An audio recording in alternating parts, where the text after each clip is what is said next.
En estos días es muy común en algunos trabajos, en algunas empresas, en las escuelas, en diferentes corporaciones e instituciones del mundo, pues es muy común hacer intercambio de regalos, ¿verdad? Regalos de aquí para allá y regalos de allá para acá. Y es un mes con mucho colorido por los regalos que se dan y por la gente se aglomera o se amontona en las grandes tiendas para hacer las compras típicas de esta temporada. Y es muy importante ver cómo hay alegría, hay algarabía y cómo la gente se desborda para hacer estas cosas. En la mañana también estuvimos hablando acerca de unos regalos que el Espíritu Santo dio a los hermanos en el primer siglo, específicamente a aquellos que gozaban de tener algún don espiritual, algún don sobrenatural. Y hemos estado estudiando acerca de esos dones, como los corintios tenían muchos problemas en las reuniones debido a la mala interpretación que daban al uso de los dones, de tal manera que se recibía algún don sobrenatural y ellos creían que debían de exhibirlo, que debían de presumirlo, que debían de dejarlo correr sin control, siendo esto un resultado malo, ya que no había edificación en la iglesia debido al mal uso de los dones. Hay otros dones, amados hermanos, que Dios da. Y no solamente estamos hablando a hermanos que estaban sujetos al primer siglo, sino que también hay otros dones que Dios ha dado en el transcurso de toda esta era cristiana. Y de esos dones queremos hablar en esta noche. En esta noche yo les quiero hablar de regalos preciosos de Dios para nosotros.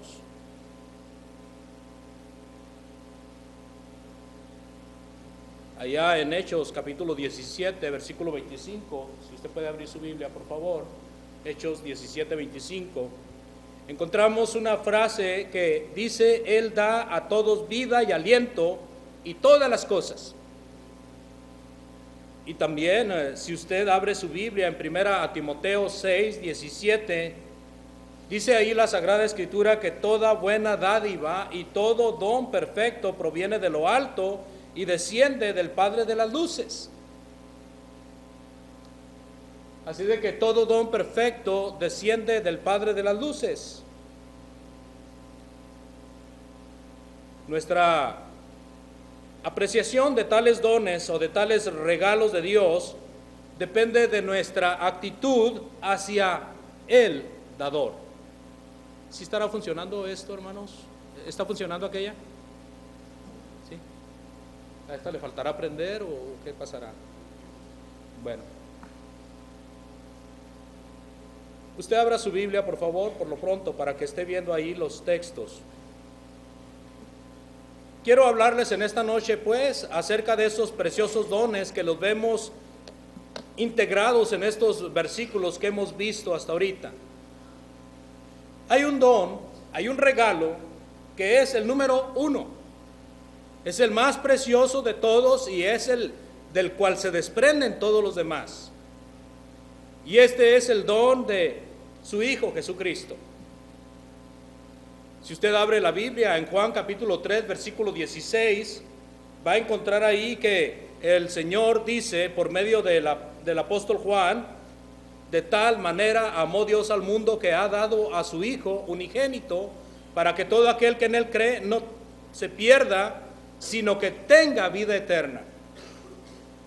El principal don de Dios es su Hijo. Mateo 20, 28 registra también que el Hijo del Hombre vino para no servir, sino para servir y para dar su vida en rescate de muchos. En otras palabras, el Hijo del Hombre vino no para ser servido, sino para servir y para dar su vida en rescate para muchos. Ese es el don más grande que Dios ha dado, es el don principal de todos. En Lucas capítulo 22, versículo 19, el Señor Jesucristo, instituyendo la mesa del Señor, dice en el versículo 19, esto es mi cuerpo, que por vosotros es dado. Haced esto en memoria de mí. Haciendo alusión del sacrificio que él había de padecer, haciendo alusión de su cuerpo sacrificado. Ahora que está con el pan en las manos, está diciendo, esto es mi cuerpo. Pero también está diciendo que por vosotros es dado. En otras palabras, quiere decir la Sagrada Escritura que el Señor Jesucristo fue dado por nosotros. Fue un regalo de Dios para nosotros. Y no es de extrañarse, amados hermanos, porque de una y muchas maneras Dios dio testimonio acerca de esto. Cuando abrimos la Biblia en Primera de Juan, capítulo 5, versículo 10, primera carta de Juan 5:10, el apóstol Juan dice, y este es el testimonio que nosotros hemos dado acerca de su Hijo. Juan manifiesta ahí en Primera de Juan 5:10 porque no ha creído en el testimonio que Dios ha dado, hablando del testimonio de su Hijo Jesucristo. Aquellos falsos maestros, aquellos hermanos que estaban poniendo en tela de juicio si Jesús era el Hijo de Dios, Juan dice, Dios ha dado testimonio de ello. Y no creerlo es poner en tela de juicio lo que Dios ha hecho. Y no solamente de esa forma el Señor nos dio testimonio de su Hijo, sino que fue de una manera verbal. Muchos testigos escucharon la voz de Dios desde el cielo diciendo, este es mi Hijo. Y en la Biblia encontramos registradas al menos 2 ocasiones. Una de ellas está en Mateo 3:17, donde Jesús está subiendo del agua y está una voz del cielo viniendo, mientras que el Espíritu Santo se posa sobre el Señor. La voz decía, este es mi Hijo amado, en quien tengo complacencia. Cuando subió al monte de la transfiguración, en Mateo capítulo 17, versículo 5, también encontramos que ahí se está dando testimonio de Jesús. Una voz del cielo se oyó que dijo, este es mi Hijo amado, a él oíd. Así de que debemos de tener en cuenta que Dios dio testimonio de su Hijo de una manera verbal, con palabras audibles. Pero también, hermanos, el testimonio de Jesús se encuentra por todas las Escrituras del Antiguo Testamento. Por eso el Señor Jesucristo en Juan capítulo 5, versículo 39, reprocha la actitud de los maestros religiosos,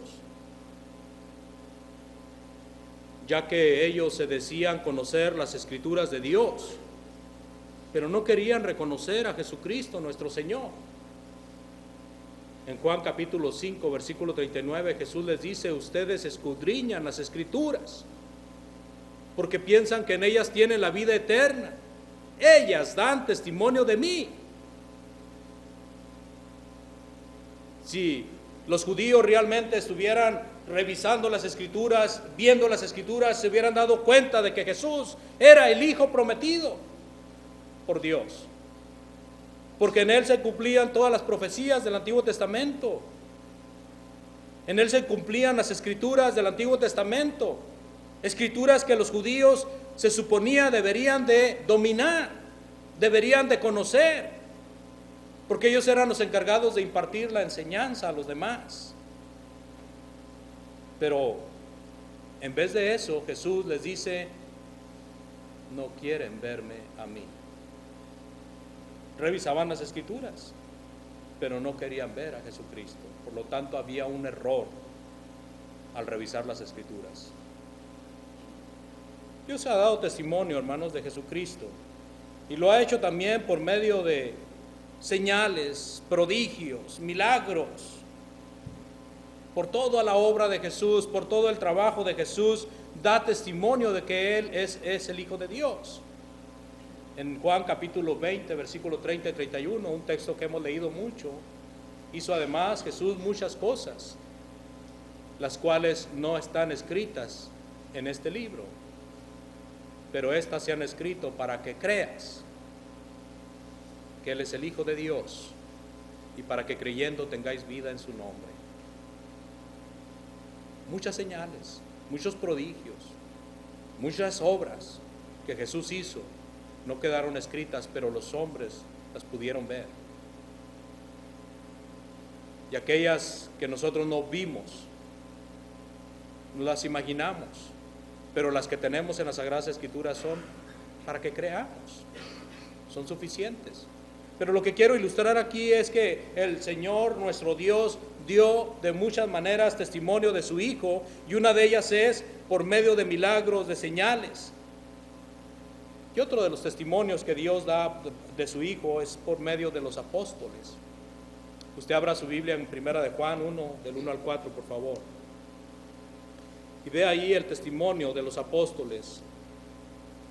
Aunque esta es la escritura de Juan, no cabe duda que Juan está hablando por todos los apóstoles.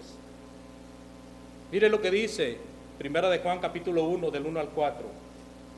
Dice ahí lo que ha sido desde el principio, lo que hemos oído, lo que hemos visto con nuestros propios ojos, los que hemos contemplado, lo que hemos tocado con las manos. Esto les anunciamos respecto al verbo que es vida. Esta vida se manifestó, nosotros la hemos visto y damos testimonio de ella, y les anunciamos a ustedes la vida eterna que estaba con el Padre y que se nos ha manifestado.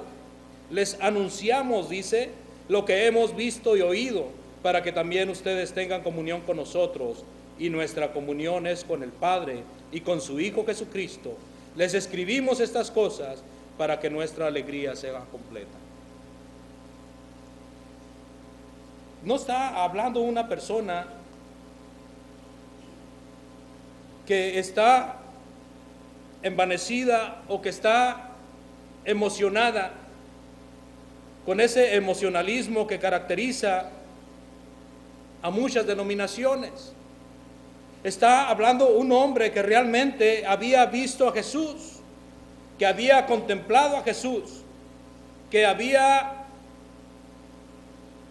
oído a Jesús y aún había tocado a Jesús. Y está dando testimonio no solamente por él, sino por todos los otros que fueron testigos oculares de Cristo, específicamente los apóstoles. Lo hemos visto, lo hemos oído, lo hemos tocado, hemos andado con Él, hemos visto sus maravillas. Y por ese medio también Dios da testimonio de su Hijo Jesucristo. Todo lo que se necesitaba para expresar que algo fuera cierto, los apóstoles lo reunían cuando daban testimonio de Cristo nuestro Señor. Reunían todas las características necesarias que se requería para decir es cierto lo que dicen ellos.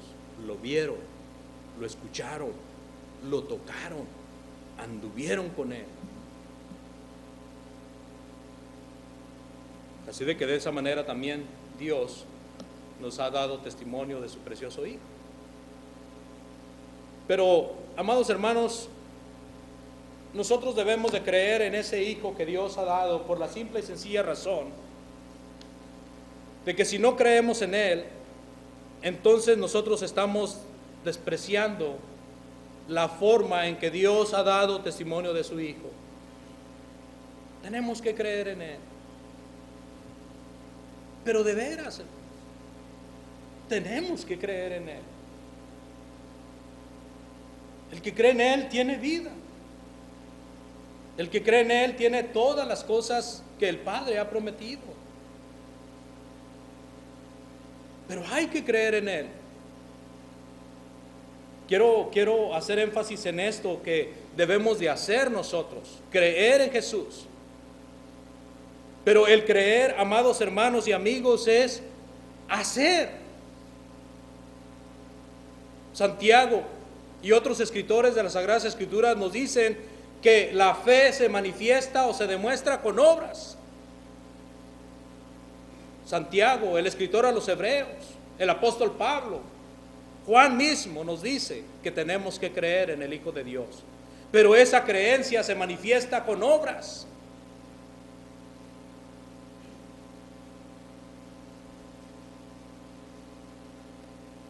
En una ocasión apareció Jesús. Estaban sus apóstoles reunidos 8 días después de su resurrección. El día de su resurrección ya se les había aparecido, pero faltaba uno de ellos, y este era Tomás. 8 días después están los apóstoles reunidos, ahora está Tomás con ellos también. Cuando Tomás ve al Señor, Jesús le dice: tócame, pálpame, palpa mis heridas y mira que yo soy. Tomás no tuvo otro remedio, amados hermanos, que caer humillado, decir: Padre mío y Dios mío, refiriéndose a Jesucristo. Y Jesús ahí en Juan capítulo 20, versículo 29 le dice: porque me viste, Tomás, creíste. Bienaventurados todos aquellos que sin verme creen en mí. ¿Te digo? Si usted realmente cree en Cristo, es bienaventurado. Pero tenemos que creer en Él. El creer en Cristo debe de manifestarse con la confianza que tenemos en Él. El creer en Cristo debe de manifestarse con el servicio que le damos a Él. El creer en Cristo debe de manifestarse con la convicción que tenemos en Él. Y cuando nosotros queremos demostrar la convicción, la confianza que tenemos en Cristo, lo demostramos cuando estamos apegados a su palabra. Hay mucha gente allá afuera, amado hermano y hermana, que dice: yo tengo confianza en Cristo. Hombre, si en algo tengo confianza en esta vida, es en Cristo. Pero no le sirve, no le honra, no hacen sus mandamientos. ¿Dónde está esa creencia? ¿Dónde está esa fe? Tienen otras cosas más importantes que a Jesucristo y dicen: no, hombre, yo no dudo en Cristo. Y la verdad de las cosas es que se engañan a sí mismos. Creer en Cristo, pues, es bienaventurado. Creer en Cristo es hacer sus mandamientos. Debemos de creer, pues, en Cristo.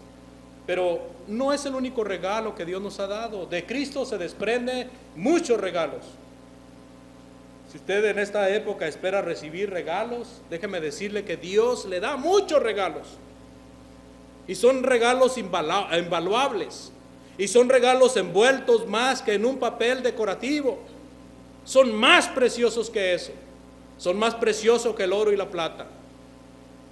Porque no solamente nos dio a su Hijo, sino que también nos ha dado su Espíritu, el Espíritu Santo. En Primera de Juan 3, versículo 24, si usted abre su Biblia en Primera de Juan 3, 24, el apóstol Juan manifiesta: por esto sabemos que Él permanece en nosotros por el Espíritu que nos ha dado. Por eso sabemos que Él permanece en nosotros por el Espíritu que nos ha dado. Así de que el Espíritu es otro precioso regalo de Dios. El Espíritu, amado hermano y amigo, garantiza que tenemos la información necesaria para tener una buena relación con Dios. El Espíritu Santo garantiza que somos salvos o que somos condenados. Cuando una persona se convierte a Cristo, es sellado con el Espíritu Santo. Y ahí permanece el Espíritu Santo con esa persona mientras esté fiel. Y ese sello es garantía de salvación. Usted puede leer allá en Efesios capítulo 1, versículo 13 y 14 para corroborar esto. Que Dios nos ha dado su Espíritu Santo con el propósito de que tengamos un sello de garantía. Cuando usted va a comprar un producto en la tienda, una televisión, una computadora o cualquier otro objeto electrónico o mecánico o aún de uso en el hogar, como una cama o un colchón, yo pienso que si usted no ve una garantía, difícilmente lo va a comprar. Usted quiere ver una garantía y usted pregunta, $400, ¿y cuánto tengo de garantía? $1,500, ¿y cuánto tengo de garantía? Y usted quiere ver que esa garantía esté en su factura, en su recibo. Y usted quiere ver que esa garantía aparezca también en el sello del producto que está comprando. Usted no va a comprar algo nuevo, caro, sin garantía. Aunque sea hecho en China, usted va a pedir garantía si es caro. El sello que tenemos como garantía de nuestra salvación es que Dios nos ha dado su Espíritu Santo. En Hechos capítulo 5, 32 dice, a todos los que le obedecen.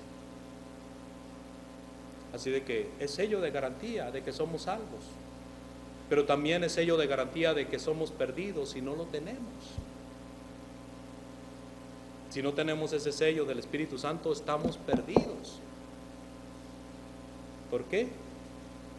Porque no hay el sello que garantiza que nosotros hemos obedecido a Cristo. No hay el sello que garantiza que nosotros fuimos bautizados para perdón de nuestros pecados, que nos hemos rendido al Evangelio de nuestro Señor Jesucristo. No hay ese sello. Por lo tanto, estamos perdidos. Pero si usted es obediente al Señor, usted puede venir a Cristo si no lo ha hecho y obtener ese sello de garantía. También dice en 1 de Juan 4:13, por favor. 1 de Juan 4:13 dice la Sagrada Escritura, en esto sabemos que permanecemos en Él y Él en nosotros, en que nos ha dado de su Espíritu. El conocimiento y la certeza son el fruto de este don.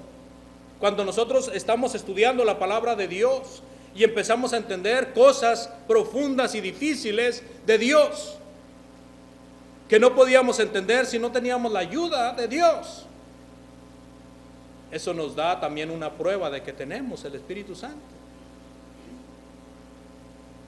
Porque ahora ya no estamos solos estudiando la Biblia, sino que ahora tenemos la gran ayuda de Dios para comprenderla y llevarla a la práctica.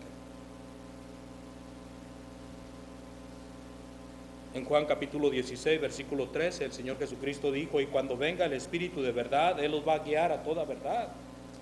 Y esto pasó, amados hermanos y amigos, en el día de Pentecostés, después de la resurrección de nuestro Señor Jesucristo. Vino el Espíritu Santo como Cristo lo había prometido. Dio dones sobrenaturales a algunos hombres, especialmente a los apóstoles y posteriormente por los apóstoles a otras personas. Pero dio la salvación y el sello de que somos salvos. Pero no solamente tenemos el hecho de que Dios nos ha dado a su Hijo y al Espíritu Santo, sino que también, amados hermanos y amigos, Dios nos ha dado un precioso regalo, y esto es invaluable porque nosotros muchas veces, amados hermanos, no le damos ese valor, esa importancia que realmente tiene esto, pero es la verdad. Dios nos ha dado su verdad, usted la tiene en sus manos, y si no la tiene en sus manos, casi la tiene enfrente de su vista. La palabra de Dios, la Biblia, Dios nos la ha dado. Y Él quiere que nosotros conozcamos la verdad. Él quiere que nosotros estemos dentro de esa verdad. Nuestro Señor Jesucristo en su ministerio dijo Yo soy el camino, la verdad y la vida. Y nadie puede venir al Padre si no es por medio de mí.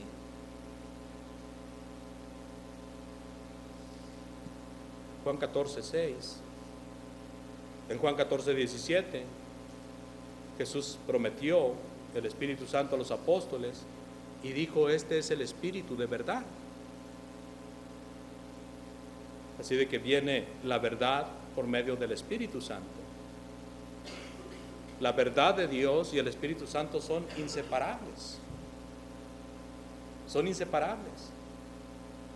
Recuerdo algo que les he platicado ya, pero se presenta la ocasión otra vez, cuando un hermano que estaba desviándose, creyendo que podíamos hacer milagros y que podíamos hablar en lenguas. Me acuerdo que cuando salió de un servicio donde se predicó acerca de la verdad, aventó la Biblia para un lado y gritó. Casi toda la gente que estaba ahí en la reunión lo escuchó. Dijo: hemos dejado al Espíritu Santo a un lado, porque él estaba oyendo la verdad y estaba oyendo puros textos de la Biblia acerca de la verdad. Y este hombre lo que quería era que el predicador se hincara, pidiera el Espíritu Santo y empezara a hablar sin estar leyendo la Biblia. Y aventó la Biblia y dijo: hemos dejado al Espíritu Santo a un lado. Y entonces la pregunta fue: ¿cuándo se deja al Espíritu Santo a un lado? ¿Cuando se habla de la verdad o cuando se deja de hablar de ella?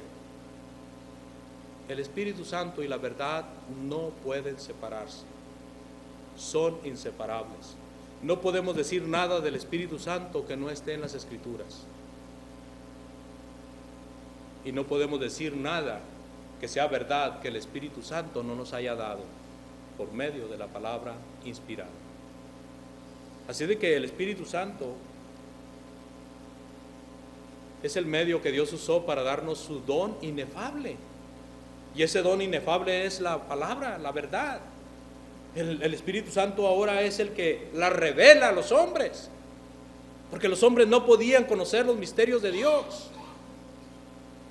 Pero gracias al Espíritu Santo ahora les es revelada la verdad, de tal manera que el misterio de la palabra de Dios es revelado por medio del Espíritu Santo.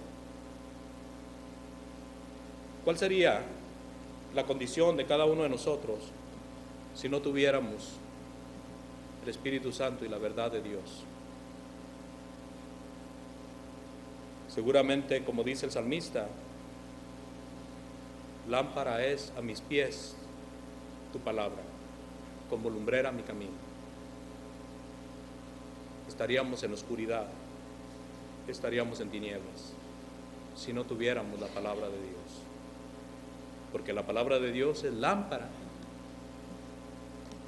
para nuestro camino y lumbrera para nuestra vida. Así de que esta verdad es el Evangelio de Cristo, el poder de Dios para la salvación.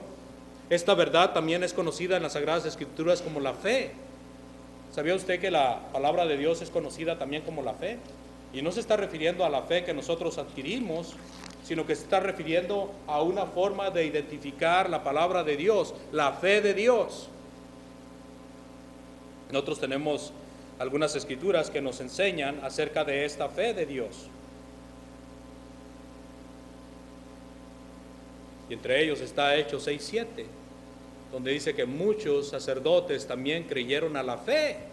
Creyeron a la fe. En otras palabras, creyeron a la palabra de Dios. Y también dice la escritura en Judas, versículo 3, contended ardientemente por la fe que una vez ha sido dada a los santos. Así de que, amados hermanos, hay quienes no quieren saber nada de la palabra de Dios, pero Dios quiere que nosotros sepamos de ella. Y por eso nos ha dado su verdad, para que nosotros tengamos esa fe de Dios. La fe nuestra es la convicción que viene por estudiar la palabra de Dios.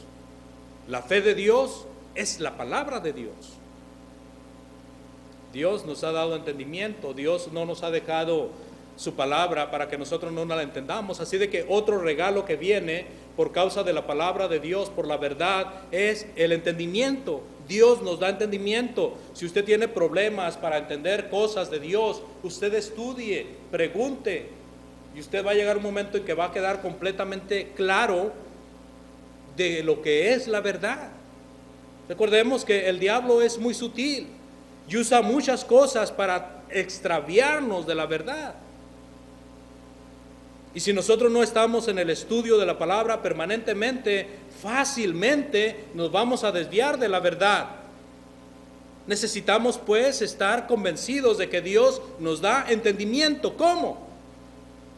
Por medio del estudio de su palabra.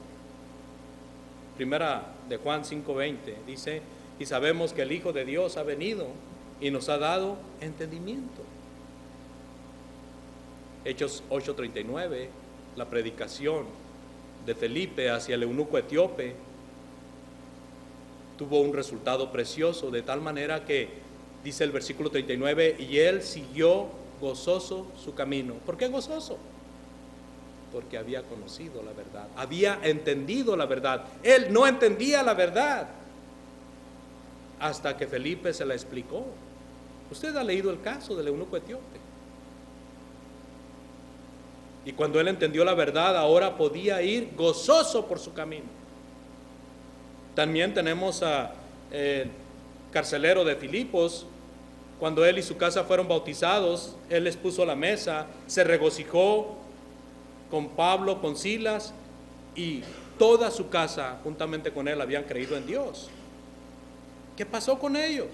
El carcelero de Filipos y su casa entendieron la palabra de Dios y la obedecieron. Así de que es otro regalo precioso de Dios, el entendimiento. Usted va a parecer culpable de Dios, culpable con Dios, cuando usted vaya ante la presencia de Dios y no esté listo para las bodas y no esté listo para recibir al Señor. Usted va a ser culpable delante de Él, porque usted tiene entendimiento. Usted entiende las cosas, usted sabe las cosas, porque Dios da entendimiento para que nosotros entendamos su palabra, entendamos su mensaje. Cuando nosotros entendemos el mensaje de Dios y lo ignoramos, queremos parecer como si no tuviéramos entendimiento, pero Dios sabe que tenemos entendimiento. Dios habla cosas que entendamos y Dios habla cosas para que las entendamos. Todos pueden tener entendimiento. En Efesios capítulo 3, versículos 3 y 4, el apóstol Pablo dice: leyéndolo podéis entender cuál es mi comprensión en el misterio de Cristo. Hay que leer, hay que entender la palabra de Dios. Ha entendido el mensaje de Dios y reconoce que Cristo es el camino, la verdad y la vida. ¿Por qué no hacer arreglos con Dios en esta noche y venir a los pies de Cristo, aceptando que Él sea nuestro camino, nuestra verdad y nuestra vida? Está cordialmente invitado a venir a Cristo arrepentido, bautizándose para perdón de pecados. Si ha caído de la gracia, hermano, hermana, venga arrepentido y manifieste a Cristo que quiere seguir adelante. Yo les agradezco su atención y puestos de pie, entonamos el himno que nuestro hermano ha dicho. Gracias por su atención.